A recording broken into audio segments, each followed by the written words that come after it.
የኢራን ነገር ዙሩ ከሯል። ወዳጆቿም ዓለም ጉድ ይበል ብለው ጦራቸውን ወደ ኢራን እያስጠጉ ይገኛሉ። ትራምፕም መላ ዘይጃለሁ እያሉ ነው። አካባቢው ግን መላቀጡ ጠፍቶታል።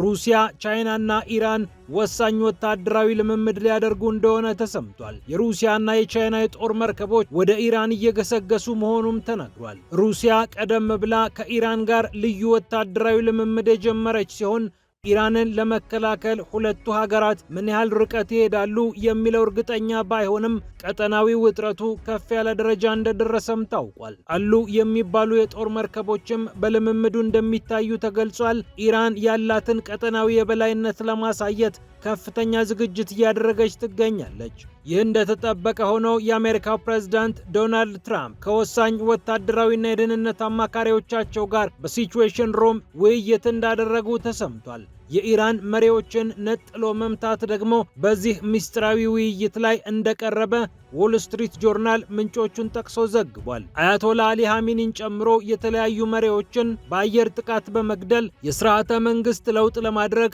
አሜሪካ ማቀዷ እየተሰማ ይገኛል። ዶናልድ ትራምፕ የመጨረሻውን ውሳኔ እንደሚያሳልፉ ይጠበቃል። ቅዳሜና እሁድ ጥቃቱ ሊፈጸም ይችላል ያሉት ደግሞ እነ ሲቢኤስ እና ሲኤንኤን ናቸው። በጄኔቫ ሁለቱ ሀገራት በኦማን አደራዳሪነት ከተነጋገሩ በኋላ ብቅ ብሎ የነበረው ተስፋ እንደ ጉም ተኗል። ኢራንና አሜሪካ ወደ ከባድ ጦርነት ሊያመሩ እንደሚችሉ እየተገለጸ ይገኛል። ቻይናና ኢራን በኦማን ባህረ ሰላጤ የሚያደርጉት ወታደራዊ ልምምድና አሜሪካ በኒውክሌር የሚሰሩ የጦር መርከቦቿን ወደ ጂብራልተር ማስጠጋቷ ቀጣዩ ጊዜ የፍልሚያ የእሳት እንደሚሆን እየተጠበቀ ይገኛል። በሌላ በኩል ሐማስ በጋዛ እያንሰራራ ነው ተብሏል። ቢቢሲ የጋዛ ነዋሪዎችን ጠቅሶ እንደዘገበው ሐማስ አጥቷቸው የነበሩ ቦታዎችን እስከ 90 በመቶ ድረስ አስመልሷል ተብሏል። ሐማስ አሁን ግብር እያስከፈለ ለነዋሪዎች መታወቂያ ጭምር እያወጣ ኃይሉን እያደላደለ ይገኛል ተብሏል። እስራኤልም መፍጠን አለብኝ፣ ሐማስ ትጥቁን መፍታት አለበት ብላ እየተነሳች ነው። የዩናይትድ አረብ ኤምሬትሱ ፕሬዝዳንት መሐመድ ቢን ዛይድ ለቱርኩ ፕሬዝዳንት ረሲፕ ጣይብ ኤርዶዋን ወሳኝ መልእክት አስተላልፈውላቸዋል። ወደ ተባበሩት አረብ ኤምሬትስ ቢን ዛይድን ለማግኘት እሄዳለሁ ብለው ቀጠሮ የተሰረዘባቸው ኤርዶዋን ተነግሯቸው የነበረው ሰበብ ህመም የሚል ነበር። በማህበራዊ ሚዲያዎች ላይ የወጡ አንዳንድ ዘገባዎችም መሐመድ ቢን ዛይድ በስትሮክ ተመተዋል፣ ከፍተኛ ችግር ውስጥ ገብተዋል ተብሎም ነበረ። ኤርዶዋንን በአቡዳቢ አልቀበልም ያሉት መሐመድ ቢን ዛይድ ሊንድሲ ግርሃምን በክብር መቀበላቸው እያነጋገረ ይገኛል። እውቁ የአሜሪካ ሴናተር ሊንድሲ ግርሃም ወደ ተባበሩት አረብ ኤምሬትስ እንደሚያመሩ ሲነገር በእርግጥ መሐመድ ቢን ዛይድን ያገኟቸው ይሆን የሚል ጥያቄ ተነስቶ የነበረ ቢሆንም መሐመድ ቢን ዛይድ ግን የቱርኩን መሪ አልፈልግም፣ የአሜሪካው ሴናተር ይሻለኛል ብለው ተቀብለዋቸዋል። አፍቃሪ እስራኤል የሆኑት ሊንድሲ ግርሃምም መሐመድ ቢን ዛይድንና የተባበሩት አረብ ኤምሬትስን የሚያሞካሹባቸው ቃላት አጥተው ተቸግረው ታይተዋል። ጉዳዩን እንመለከተዋለን። ወደ ቀጠናችን ስንመለስ የኬንያው የምክር ቤት አባል ኢትዮጵያን አድንቋል። የኬንያው የምክር ቤት አባል ወደባችንን ለኢትዮጵያ እንስጣት ሲል በይፋ ጥያቄ ማቅረቡ ተሰምቷል። ይህ የፓርላማ አባል ላሙ ወደብን ለኢትዮጵያ ብንሰጣት ኢትዮጵያ የበለጠ ትሰራበታለች ማለቱ እያነጋገረ ነው። ፒያሳ ኔትወርክን ስትከታተሉ ሁሉንም በጥልቀት ታገኛላችሁ። ፒያሳ ኔትወርክን ሰብስክራይብ፣ ላይክ እና ሼር በማድረግ የፈጣን የተአማኒና የጥልቅ ዘገባዎች ቤተሰቡን ስንል በአክብሮት ጋብዘናል። አሁን ወደ ጉዳዮቻችን አለፍን።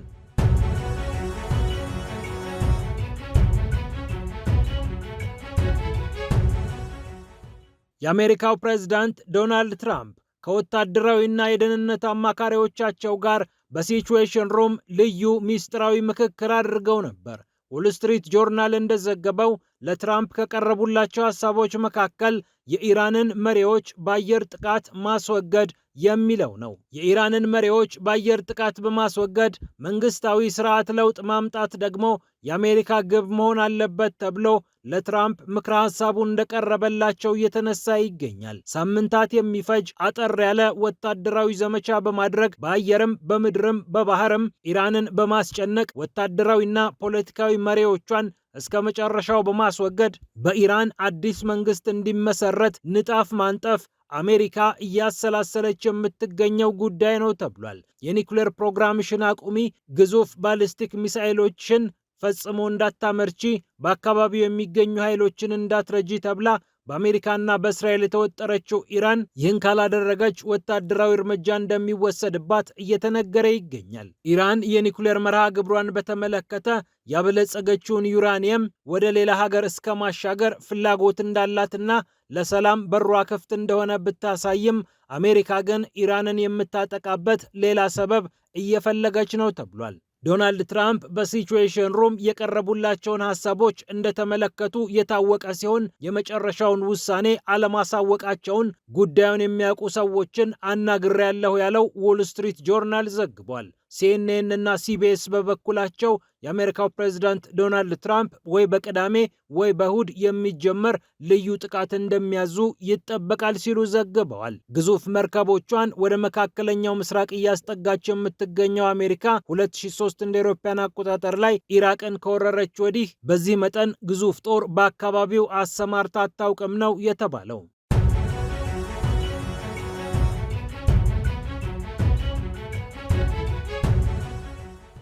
ይህ እንደተጠበቀ ሆኖ ሩሲያ፣ ቻይናና ኢራን የጣምራ ወታደራዊ ልምምድ ሊያደርጉ እንደሆነ ተሰምቷል። በኦማን ባህረ ሰላጤ ወታደራዊ ልምምዱ እንደሚደረግ የቭላዲሚር ፑቲን የቅርብ ሰው ኒኮላይ ፓትሩሼቭ ተናግረዋል። የሀገሪቱን የባህር ኃይል ፖሊሲ በመንደፍ የሚታወቁት ኒኮላይ ፓትሩሼቭ ከሰሞኑ አነጋጋሪ አስተያየቶችን መስጠታቸው የሚታወስ ነው። መርከቦቻችንን የሚያገቱብን ከሆነ እኛም አጸፋ እንመልሳለን ብለው በምዕራቡ ዓለም ላይ ጣታቸውን የቀሰሩት ኒኮላይ ፓትሩሼቭ አሁን ደግሞ ፊታቸውን ወደ ኢራን አዙረው ከኢራን ጋር እየሰሩ መሆናቸውን አሳውቀዋል። ልምምዱ የሶስቱ ሀገራት ባህር ኃይሎች አሉ የሚባሉ የጦር መርከቦቻቸውን ይዘው በኦማን ባህረ ሰላጤና በህንድ ውቅያኖስ ሰሜናዊ ክፍል ላይ ወሳኝ ወታደራዊ ልምምድ እንደሚያደርጉ እየተነገረ ይገኛል። ሶስቱ ሀገራት በጣምራ ወታደራዊ ልምምድ ሲያደርጉ ይህ የመጀመሪያቸው አይደለም። 2019 እንደ አውሮፓውያን አቆጣጠር አንስቶ በተከታታይ እያደረጉት ይገኛሉ። የኢራን መገናኛ ብዙሃንም የኢራን ባህር ኃይል አዛዡ ሐሰን ማሽዶሎ ከሩሲያ ጋር ወሳኝ ወታደራዊ ልምምድ እናደርጋለን ብለዋል። አንዳንድ ዘገባዎች ላይ ደግሞ ቀደም ብሎ ወታደራዊ ልምምዱ እንደተጀመረ ነው እየተገለጸ የሚገኘው። የሩሲያ ጦር ኢራን በአስቸጋሪ ጊዜ ውስጥ እንዴት ራሷን መከላከል እንዳለባት በወታደራዊ ልምምዱ እያሳየ ይገኛል መባሉ ደግሞ አይቀሬ የተባለውን የአሜሪካን ጥቃት ለመከላከል ሁለቱ ሀገራት ቆርጠው መነሳታቸውን አመላካች ነው ተብሏል። በኒውክሌር ኃይል የሚሰራውን አብርሃም ሊንከን የተሰኘውን የጦር መርከብ ወደ መካከለኛው ምስራቅ ያስጠጋችው አሜሪካ አሁን ደግሞ ጌራልድ ፎርድ የተሰኘውን ሌላኛውን ግዙፍ መርከቧን ወደ ጂብራልተር አስጠግታለች። የጦር ጀቶቿ አትላንቲክን ተሻግረዋል። በእንግሊዝና በጀርመን የሚገኙ የጦር ቤዞች ላይ አረፍ እያሉ የሚጓዙ መርከቦችም እየተስተዋሉ ይገኛሉ። የአሜሪካ ፊት ወደ መካከለኛው ምስራቅ እየዞረ ባለበት በዚህ ሰዓት የተባበሩት አረብ ኤምሬትሱ ፕሬዝዳንት መሐመድ ቢን ዛይድ ከአሜሪካው ሴናተር ሊንድሲ ግርሃም ጋር ተገናኝተዋል። የቱርኩን ፕሬዝዳንት ረሲፕ ጣይብ ኤርዶዋንን በሀገሬ አላገኛቸውም አሞኛል ብለው ኤርዶዋንን እንዳይመጡ ያደረጉት እኒህ ሰው ከአሜሪካው ሴናተር ሊንድሲ ግርሃም ጋር መገናኘታቸው ማነጋገሪያ መሆኑ አልቀረም። ጭንቅላታቸው ውስጥ ደም ፈሷል ወይም ስትሮክ መጥቷቸዋል፣ ከፍተኛ የጤና እክል ውስጥ ይገኛሉ ተብለው የነበሩት መሐመድ ቢን ዛይድ አሁን ግን ከአሜሪካው ሴናተር ጋር በአደባባይ ታይተዋል። የአሜሪካው ሴናተር ሊንድሲ ግርሃምም የተባበሩት አረብ ኤምሬትሱን ፕሬዝዳንት አደናንቀዋል። በእርሱ ዙሪያ ሐሰተኛ መረጃዎችን ስታሰራጩ የነበራችሁ ሰዎች ይኸውላችሁ ሰውየው በድንቅ ብቃቱ ላይ ይገኛል ብለው አፍቃሪ እስራኤሉ ሊንድሲ ግርሃም ተናግረዋል። በኤክስ ገጻቸው ላይ ስለ ተባበሩት አረብ ኤምሬትስ እና ስለ ፕሬዝዳንቱ መልካም ቃላትን ጥለዋል። የኤምሬትስ የዜና ኤጀንሲ የሆነው ዋም እንደዘገበው ግርሃምና አልናህያን በመካከለኛው ምስራቅ እንዲሁም ቀጠናዊ ጉዳዮች ላይ ምክክር አድርገዋል። የተባበሩት አረብ ኤምሬትስ እና ሳውዲ አረቢያ በተገፋፉበት ጊዜ ሊንድሲ ግርሃም ሳውዲ አረቢያን አርፈሽ ተቀመጭ እስከ ማለት የደረሱ የቢን ዛይድ ወዳጅ ናቸው። ቢን ዛይድ ለእስራኤል የከፈቱትን ልብ አስመልክተው ሲናገሩም ኤምሬትሶች እኮ ለእስራኤል ብዙ ውለታ ውለውላታል፣ ይህንን ኔታንያሁም አረጋግጦልኛል በማለት በኤምሬትስ አትምጡብኝ ሲሉ የትራምፕ ወዳጅ የሆኑት ሪፐብሊካኑ ሴናተር ተናግረዋል። መሐመድ ቢን ዛይድ በዚህ ምክክራቸው ወቅት ለቱርኩ ፕሬዝዳንት ረሲፕ ጣይብ ኤርዶዋን ለጊዜው አንተን ማግኘት አልፈልግም የሚል መልእክት እንዳስተላለፉ በግልጽ መመልከት ይቻላል። ቀደም ተብሎ የተያዘውን ቀጠሮ በህመም ምክንያት ሰርዘውታል የተባሉት መሐመድ ቢን ዛይድ ምናልባት የህመማቸው ጉዳይ እንዲነሳ ያደረጉት ኤርዶዋንን በአቡዳቢ መቀበል ስላልፈለጉ እንደሆነ እየተነገረ ይገኛል። ኤርዶዋን የሶማሌላንድንና የሱዳንን ጉዳይ ስለሚያነሱባቸው ይህንን መስማት ስላልፈለጉ አድርገውታል የሚሉም ቁጥራቸው ቀላል አይደለም።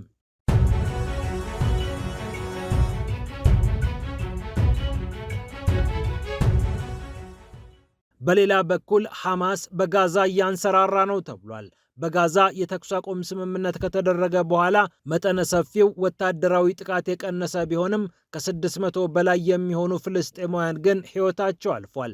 4 የሚሆኑ የእስራኤል ወታደሮችም ከሐማስ በተሰነዘረባቸው ጥቃት መሞታቸው ይነገራል። በጥቅሉ 72000 የሚሆኑ የጋዛ ነዋሪዎች ጦርነቱ ከተጀመረ በኋላ የሞቱ ሲሆን አሁን ላይ በአንጻራዊነት እፎይ ያሉ ይመስላሉ።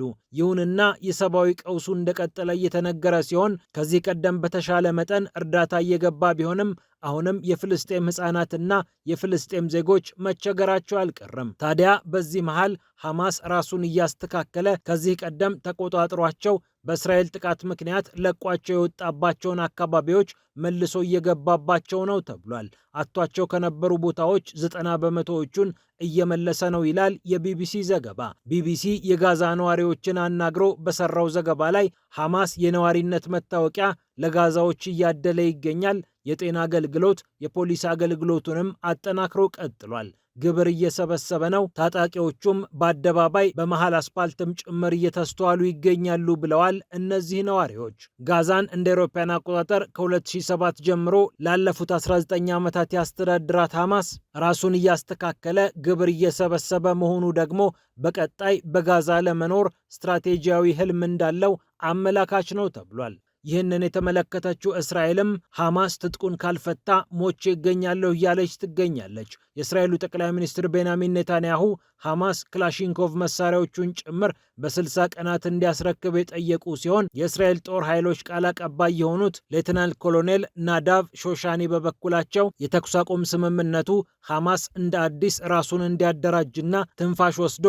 እንዲጠናከር እድል ሰጥቶታል ብለዋል። በእርግጥም ተበታትኖ የነበረው በከፍተኛ ዲሲፕሊን ጋዛን ይጠብቅ የነበረውና በእስራኤል ጥቃት ምክንያት ወደ ሸማቂነት ወርዷል ተብሎ የነበረው ሐማስ አሁን እንደገና እየተነሳ መሆኑ በበርካታ መገናኛ ብዙሃን በግልጽ እየተዘገበ ያለ ጉዳይ ነው።